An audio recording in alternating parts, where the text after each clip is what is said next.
The night I crashed into a stranger's car was the night I unknowingly drove straight into the life of the most powerful man in New York. The rain came down so hard that the city disappeared behind my windshield. Streetlights stretched into golden smears across the glass, headlights floated like ghosts, and every few seconds my wipers struggled to clear another sheet of water from my view. My name is Elena Harper. I was 28, broke, exhausted, and very good at pretending everything was fine. That night, pretending was all I had left. My old Honda Civic rattled beneath my hands as I gripped the steering wheel and tried to keep my breathing steady. The gas gauge was almost empty. My phone was at 9%. And somewhere behind me, a black sedan had been following for the last 10 minutes. I didn't know who was inside. I only knew I didn't want to find out. Just keep driving, I whispered to myself. You'll make it home. Home was a small one-bedroom apartment in Queens, a second-hand couch, a refrigerator that made strange noises at night, and a stack of student loan notices I had stopped opening. Nothing about my life suggested destiny. Nothing suggested luxury. And definitely nothing suggested a mafia boss. Until the traffic light ahead turned yellow. I slowed. Then I saw the sedan behind me pull closer. My stomach tightened. I made a decision. I pressed the accelerator. The Civic moved forward, tires hissing against the wet pavement. The intersection appeared through the rain. 50 feet. 30. 10. Then everything happened at once. A black SUV entered from the cross street. Immaculate. Massive. Completely out of place beside my battered Honda. I hit the brakes. Too late. The world jolted. Metal groaned. My seat belt locked across my chest. Then silence. I sat there with both hands still wrapped around the steering wheel, listening to rain tap against the roof. My heart was pounding so loudly I could barely hear anything else. Oh, God. I looked through the windshield. The front end of my Honda was pressed against the side of the black SUV. My first thought was simple. I'm ruined. My second was worse. Whoever owned that car was going to destroy me financially. Then the driver's door opened. A man stepped into the rain. He didn't rush. He didn't shout. He simply stood there beneath the streetlight, tall and perfectly composed in a black suit that looked completely untouched by the storm. Two men emerged from another vehicle behind him, but they stopped several feet away. The stranger looked at my damaged Honda, then at me. His eyes were dark, calm, and impossible to read. I pushed open my door with trembling fingers. I'm sorry, I said. I swear, I'm sorry. I can pay for the repairs. I mean, not all of them, obviously, but I'll work something out. He said nothing. He just looked at me for a long second, as though I were a problem he had never expected to find in the middle of a rainy Manhattan intersection. Then his gaze shifted to the sedan waiting behind me. Something changed in his expression. Not anger. Recognition. He looked back at me. Get in my car. I froze. What? His voice was quiet. You're coming with me. I stared at him, rain running down my face. I don't even know who you are. For the first time, something almost like amusement touched his eyes. No, he said. But by morning, Elena, everyone will know my name. The rain was still falling when I stepped away from the wreck, cold water running down my face and mixing with the sting in my eyes. My ruined Honda sat behind me, its hood folded upward, steam drifting into the night. I stared at the black Escalade in disbelief. Somehow, the damage looked almost insulting compared with what I had done to my own car. Then the doors opened. 3 men stepped out. The first was tall, dressed in a charcoal suit that looked untouched by the storm. The second remained near the passenger side, watching the street instead of the accident. The third man came around the front. He was taller than both of them, maybe in his early 30s, with dark hair slicked back by the rain and a face so calm that it frightened me more than anger would have. He looked at the damaged vehicles. Then he looked at me. His eyes were dark brown. Steady. Impossible to read. I swallowed. I am so sorry. My voice shook. I did not see the light. He said nothing. Behind him, one of the men glanced toward the intersection. Boss, we should move. Boss. The word landed strangely. I looked at the man in front of me again. He walked closer, stopping several feet away. Are you hurt? The question surprised me. I looked down at myself. My sweater was soaked. My hands were trembling. My shoulder ached from the seat belt, but nothing felt broken. No. I do not think so. He studied me for another second. Good. I expected him to start shouting.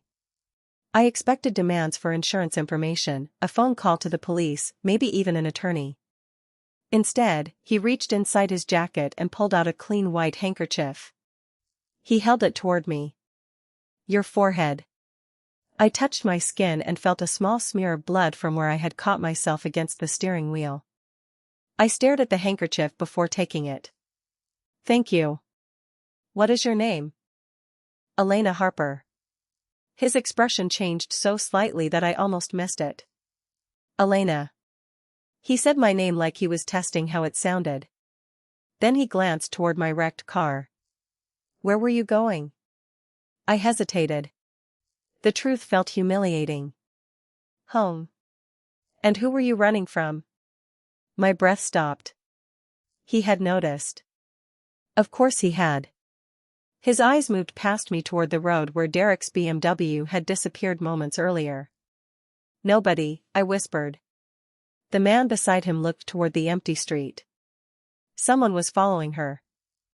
I felt my stomach tighten. The boss looked back at me. You should not be standing here. I need to call my friend. You can call her from my car.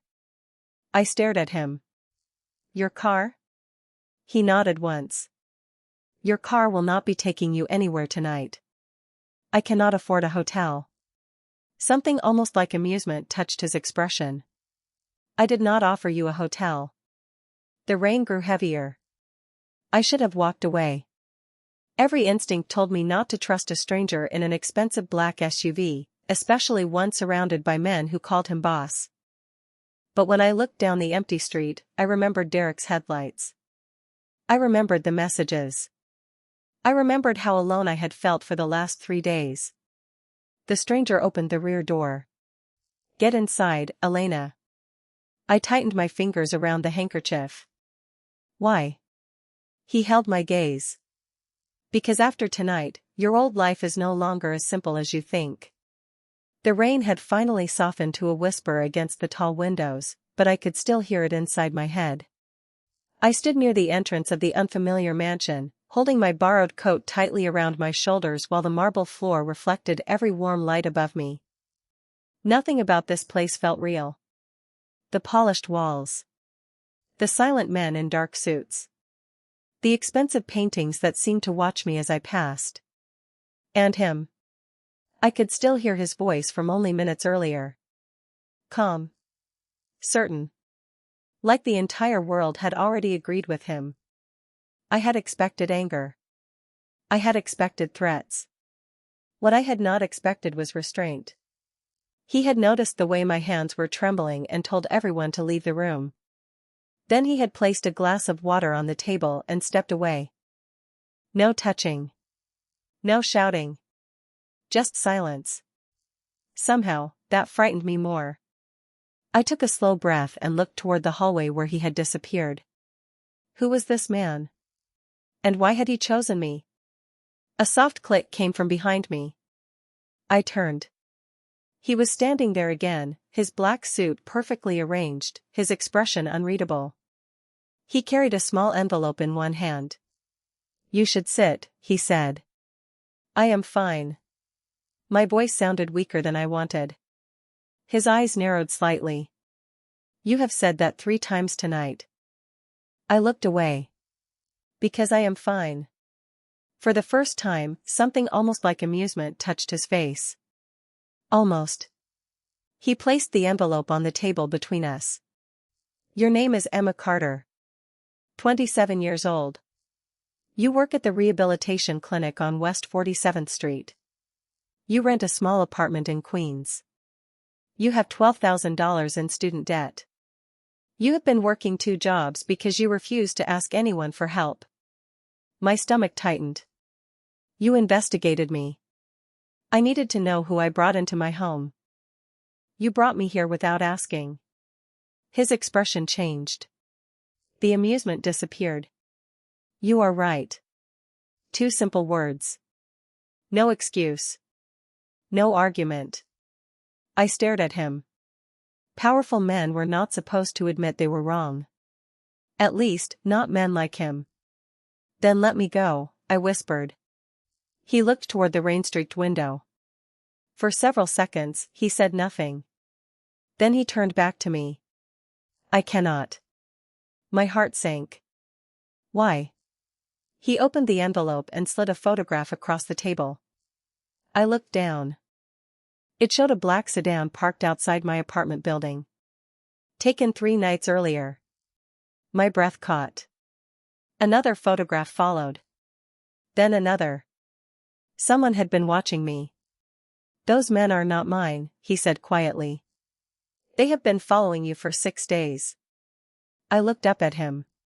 How do you know? His jaw tightened. Because they have been following me too. The room seemed to shrink around us. Suddenly, the mansion did not feel like a prison. It felt like the only place where I might be safe. And that realization terrified me more than anything else. He stepped closer, stopping several feet away. Tonight, you have 2 choices, he said. You can walk out that door and return to the life they have already found. He paused.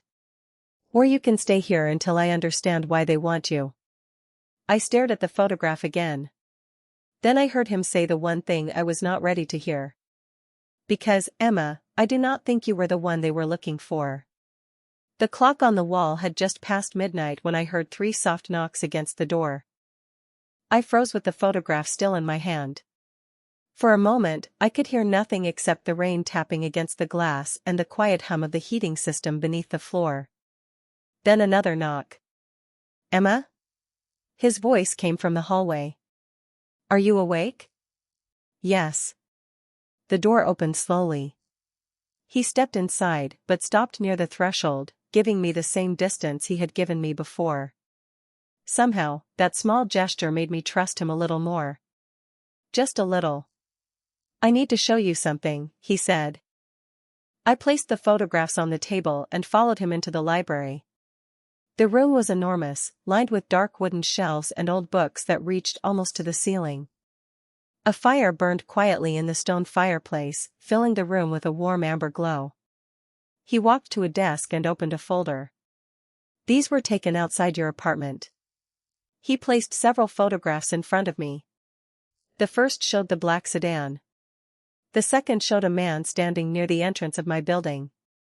The third showed the rehabilitation clinic where I worked. My throat tightened.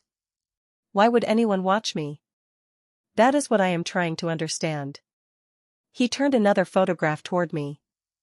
This one was different. It showed a woman standing outside the clinic 3 days earlier. She was older, maybe in her 50s, wearing a beige coat and holding a red umbrella. I recognized her immediately. I have seen her. His eyes sharpened. Where? At the clinic. She asked about me. What did she say? I searched my memory. She said she was looking for someone named Daniel Carter. His expression changed. Barely. But I saw it. Daniel Carter, he repeated. Who is he? He did not answer. Instead, he closed the folder. You should forget that name. You just spent 10 minutes telling me someone has been watching me, and now you want me to forget the one name connected to it? I stepped closer to the desk. No. I want answers. Silence. Then he looked at me with an expression I had not seen before. Not authority. Not control. Something closer to regret. Daniel Carter was my father's accountant. My breath caught. Was? He disappeared 11 years ago. I stared at him. 11 years. The number felt strangely familiar. My fingers moved unconsciously toward the small silver pendant I had worn since childhood, a simple piece my mother had given me before she died. His eyes dropped to it. Where did you get that? The question was quiet.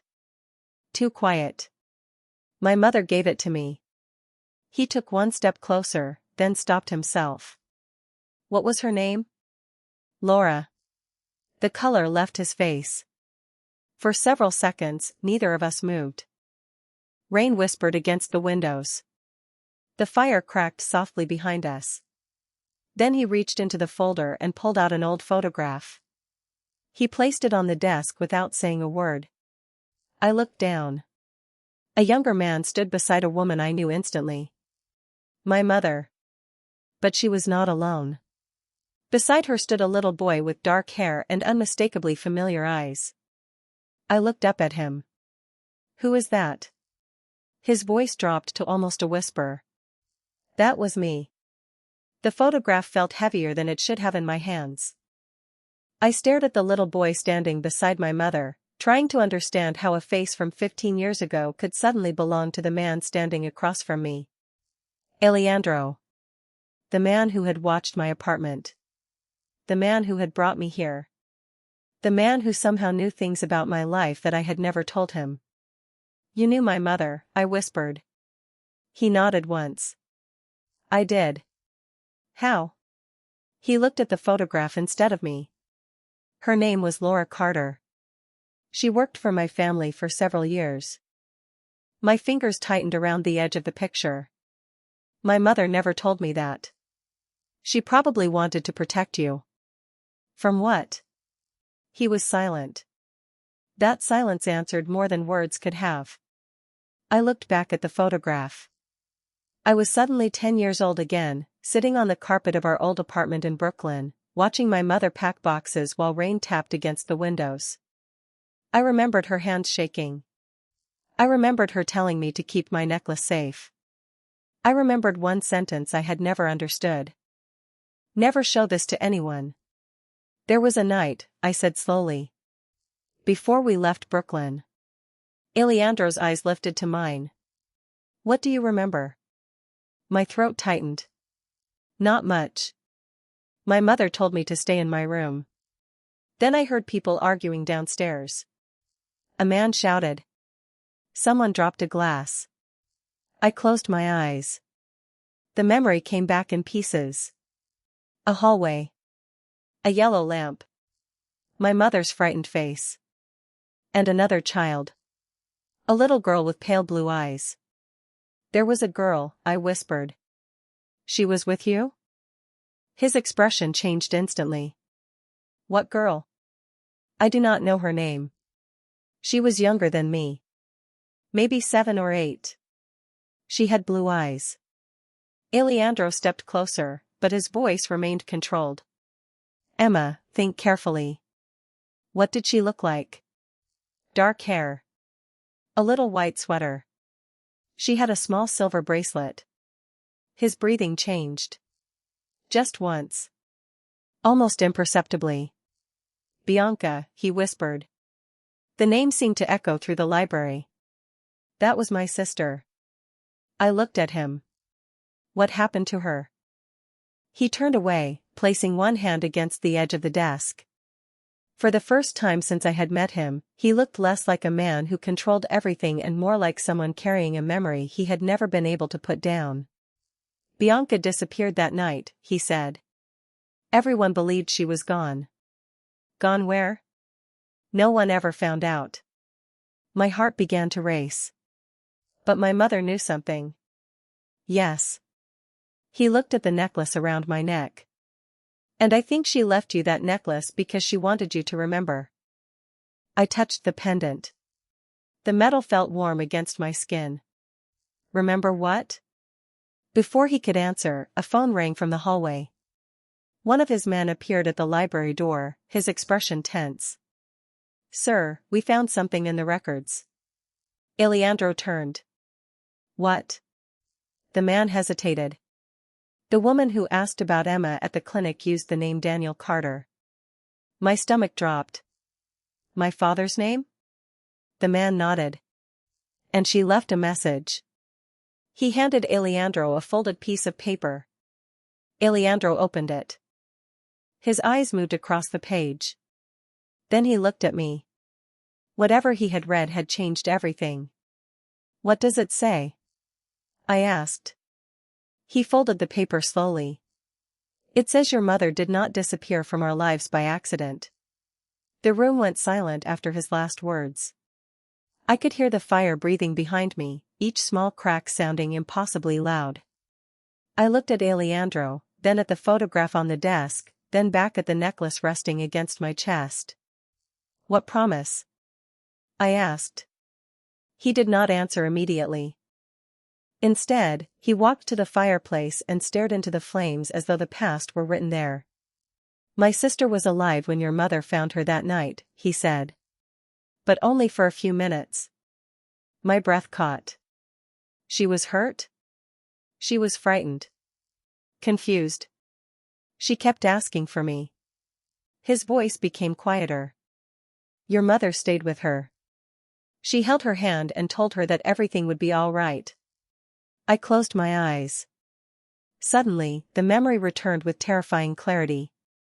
A little girl sitting beneath a kitchen table. Blue eyes filled with tears. My mother's voice whispering, "You are safe with me." I had forgotten that sentence. Or maybe I had spent 15 years trying not to remember it. I saw her, I whispered. Alejandro turned toward me.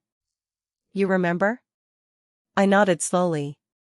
She gave me something. What? I touched the pendant. This. His expression tightened. No. She did not give you the necklace. I frowned. Then who did? He crossed the room and stopped beside the desk. Bianca. I stared at him. She took it from her own neck and gave it to you. My fingers trembled. Why? Because she believed you would keep it safe. The words hit harder than I expected.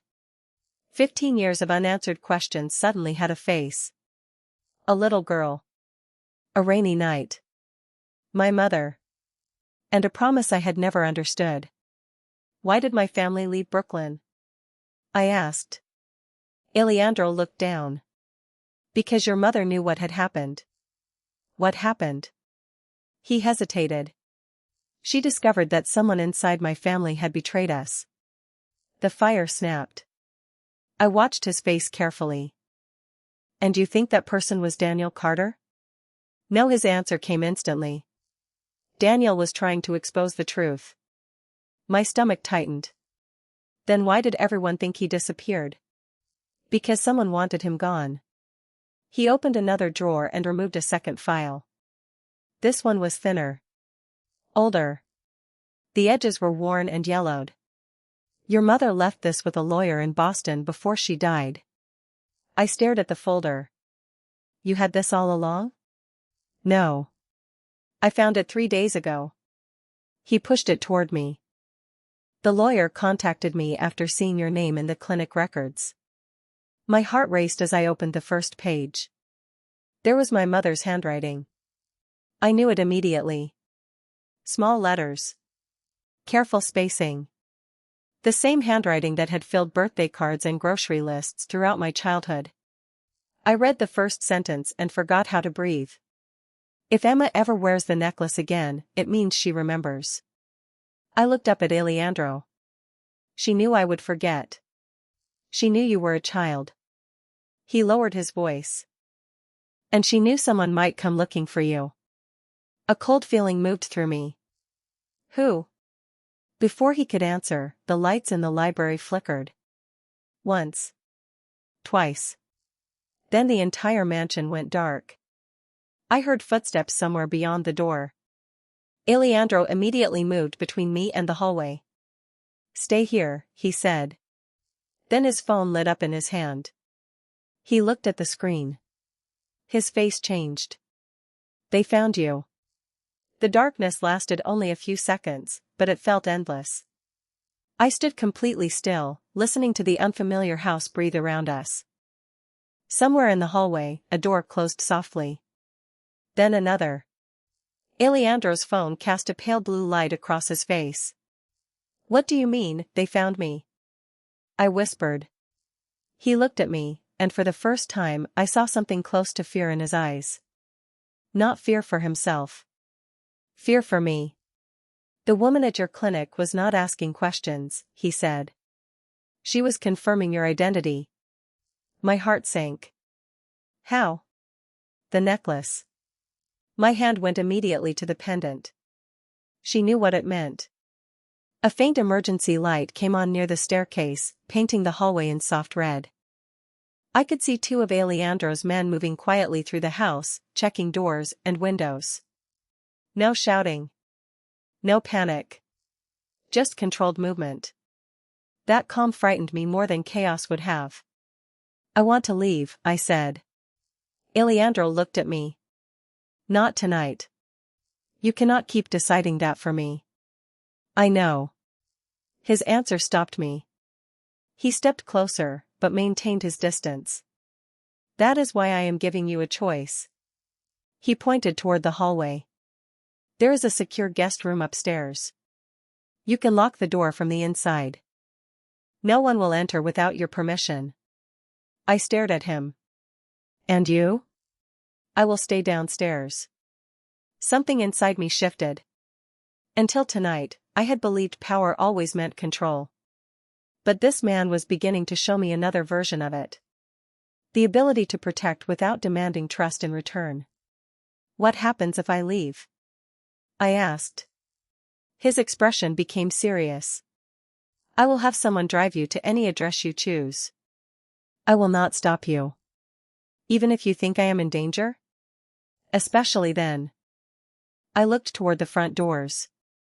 The rain had stopped. The windows were dark mirrors now. I could walk out. I knew that. But I also knew someone had spent 6 days watching my life from a distance, waiting for a chance to reach me. I swallowed hard. "I will stay tonight." Alejandro nodded once. "Thank you." "Do not thank me. I am doing this because I need answers." A faint smile touched his face. "So am I." We started toward the stairs when his phone vibrated again. He glanced at the screen. This time, his expression went completely still. "What is it?" I asked. He turned the screen toward me. There was a message from an unknown number. A single photograph was attached. My hands went cold before I even understood what I was seeing. It was a picture of me outside the rehabilitation clinic that afternoon. I was standing beside my car, holding a coffee cup, completely unaware that someone was watching from across the street. Beneath the photograph were 7 words. "She has the necklace. We know where she is." I looked at Alejandro. "They know I am here." "Yes." "Then they know about you too." He nodded. The silence between us became heavy. Then he took the photograph from my hand and looked toward the dark windows. "There is something else," he said. "What?" He turned back to me. "The message was sent from inside this house." The message stayed on the screen between us like a warning I could not unsee. My mouth went dry. Someone inside the mansion had told them exactly where I was. Not the neighborhood. Not the city. Here. This house. Who has access to the entire property? I asked. Alejandro did not hesitate. 8 people. He began counting them quietly. Security. House staff. My driver. My personal assistant. "And you trust all of them?" He looked at me. I trusted them. The difference made my stomach tighten. He walked to the library door and opened it. The hallway was empty. Warm light from the emergency lamp stretched across the marble floor, leaving long shadows between the columns. "Stay here," he said. No, he stopped. Emma. I am tired of being told to stay somewhere while everyone else decides what happens to me. My voice shook, but I kept going. If someone inside this house knows about the necklace, I want to know who. For several seconds, he studied me. Then he nodded. Stay beside me. We walked slowly through the hallway. The mansion suddenly felt different. Every closed door seemed to hide a question. Every quiet corner felt occupied. I had never been inside a place so beautiful and felt so unsafe. We reached the main security room near the rear entrance. 3 monitors were still operating on backup power. One showed the front gate. Another showed the driveway. The third showed the library corridor. Alejandro leaned toward the screen. There. A figure appeared at the end of the hallway. A woman. Beige coat. Red umbrella. My breath stopped. It was the same woman from the photograph. How did she get inside? I whispered. Alejandro looked at the security guard. Who opened the gate? The guard checked the access log. His face changed. No one opened it. Alejandro's eyes narrowed. Then how did she enter? The guard stared at the screen. She was already here. My skin prickled. I looked at Alejandro. She was waiting for me. He nodded slowly. The woman on the monitor walked toward the library, stopped outside the door, and looked directly at the camera. Then she lifted one hand.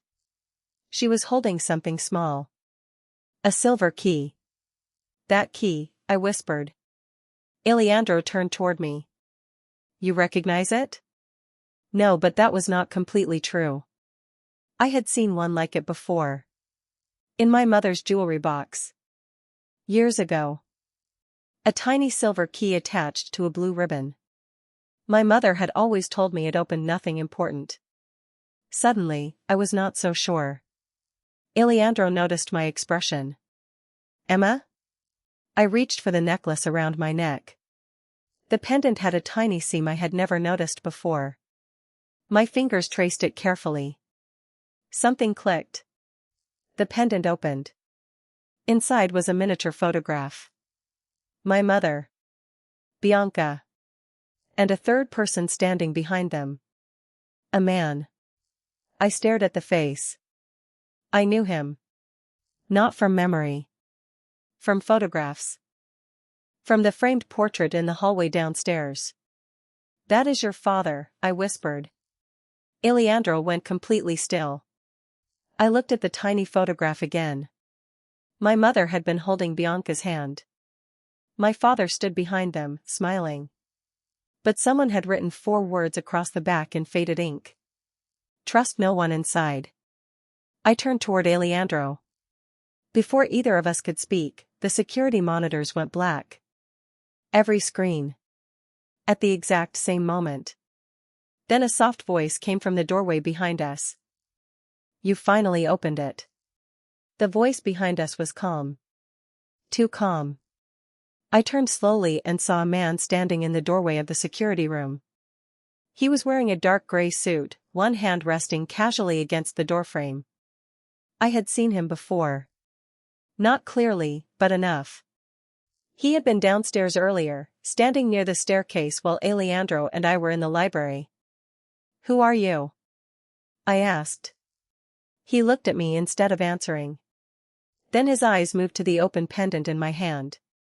You have no idea what that little piece of metal means, do you? Alejandro stepped slightly in front of me. Answer her. The man's expression remained almost polite. You always were impatient, Alejandro. I looked at him. You know him? His name is Victor Hale, Alejandro said. He has worked for my family for almost 20 years. Victor smiled faintly. Worked for your family. That is an important distinction. My heartbeat pounded in my ears. You sent the message. I did. Alejandro's voice became colder. Why? Victor looked directly at me. Because your mother asked me to. I froze. The room seemed to tilt. My mother? Laura knew what would happen after she disappeared. She knew someone would eventually come looking for you. He reached inside his jacket and removed a small envelope. She gave me this 15 years ago. I stared at the envelope. My name was written across the front in my mother's handwriting. Emma. Just Emma. No last name. No address. Nothing else. My fingers trembled as I reached for it. Alejandro watched silently. I opened the envelope and pulled out a single folded letter. The paper smelled faintly of dust and old perfume. I knew that smell.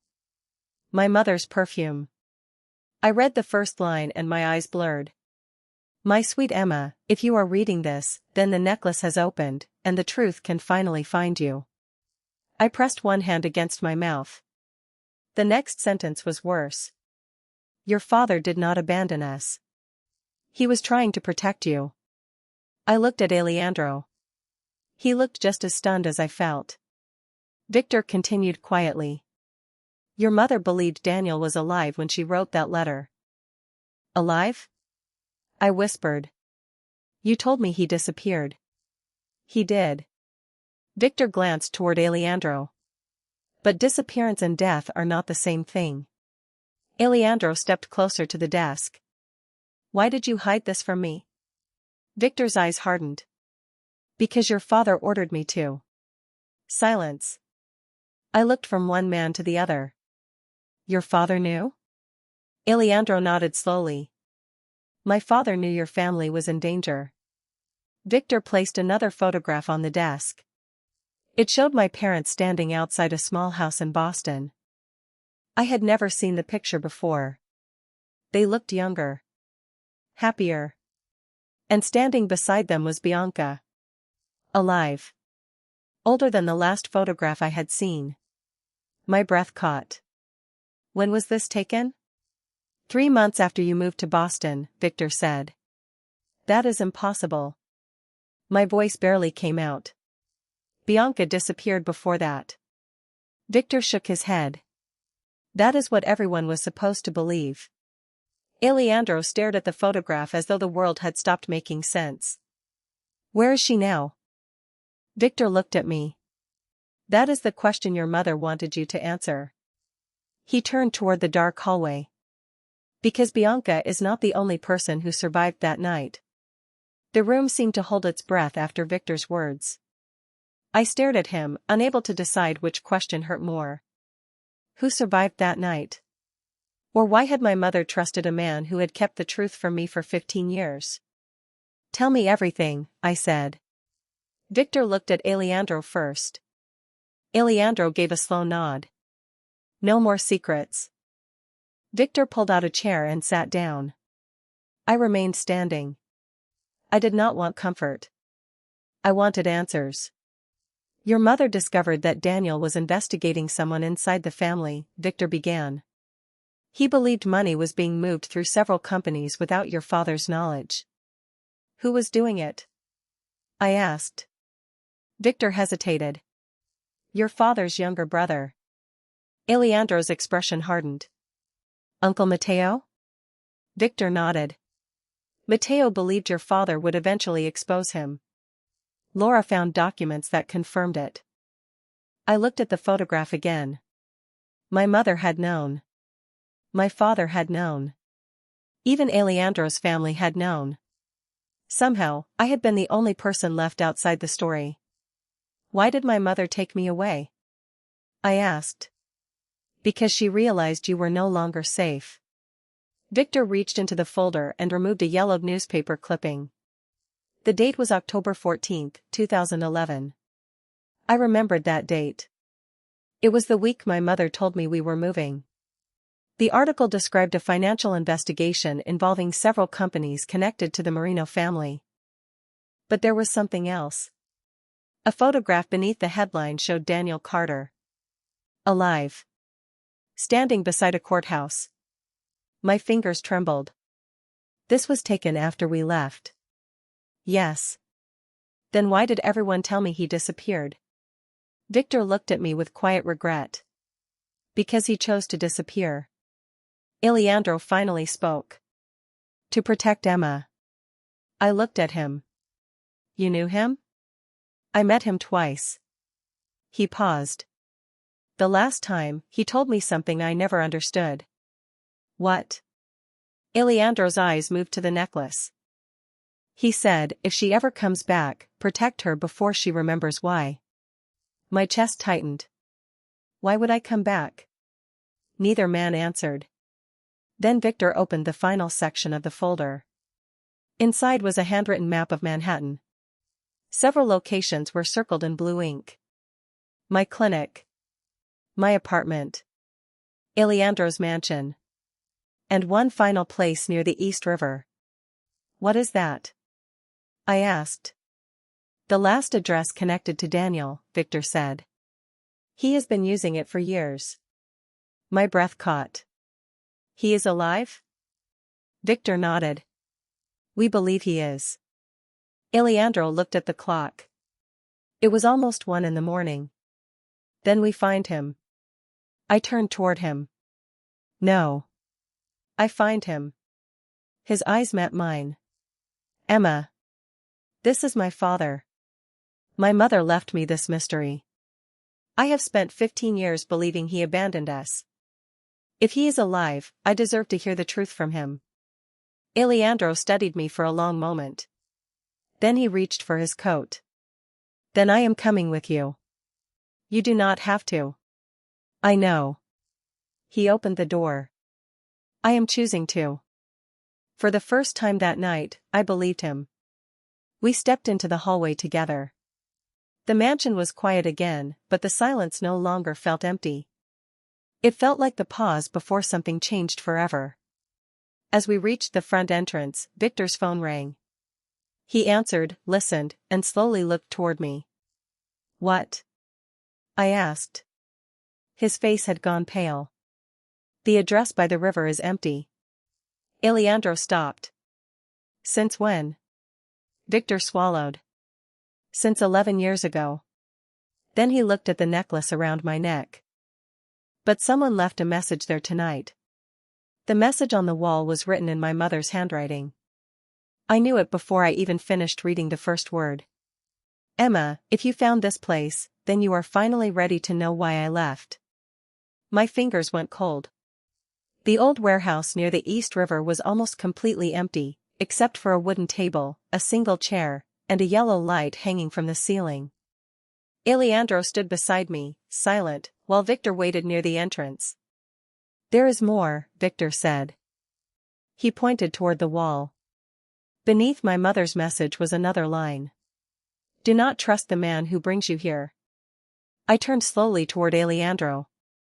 He did not move. You knew this place existed? I asked. No, his answer came quietly. Then why did you bring me here? Because you said you wanted to find your father. And you thought this was the right place? He shook his head. I thought the message would lead us to him. I looked around the empty warehouse. The air smelled of dust and old wood. Somewhere outside, a ferry horn sounded across the river. Everything felt frozen in time. Then I noticed something beneath the table. A small wooden box. I crouched down and pulled it toward me. There was no lock. Inside was a stack of letters tied with blue ribbon. My mother's ribbon. I opened the first letter. Emma, there are things about your father that I could never explain while you were young. He did not leave because he stopped loving you. He left because he discovered that someone close to us was watching our family. I looked at Aleandro. He was reading the same letter over my shoulder. The next sentence made my heart stop. That person was not Matteo. I turned the page. I was wrong about who I could trust. I had trusted someone inside the Marino family because I believed loyalty was stronger than greed. It was not. I looked at Victor. He had gone completely still. She knew, I whispered.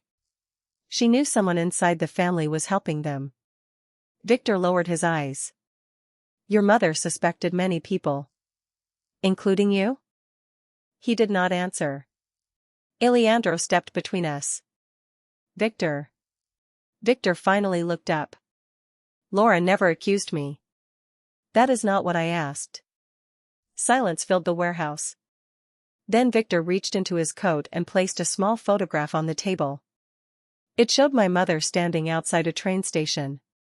Beside her was Daniel. And behind them stood Victor. My breath caught. You were there. Yes. Why? Victor's voice became softer. Because your father asked me to help them leave. I stared at him. Then why did my mother write that I should not trust the person who brought me here? Victor looked at Alejandro. Because she did not know which one of us would still be alive when you returned. A chill moved through me. What does that mean? Before anyone could answer, a phone began ringing inside the wooden box.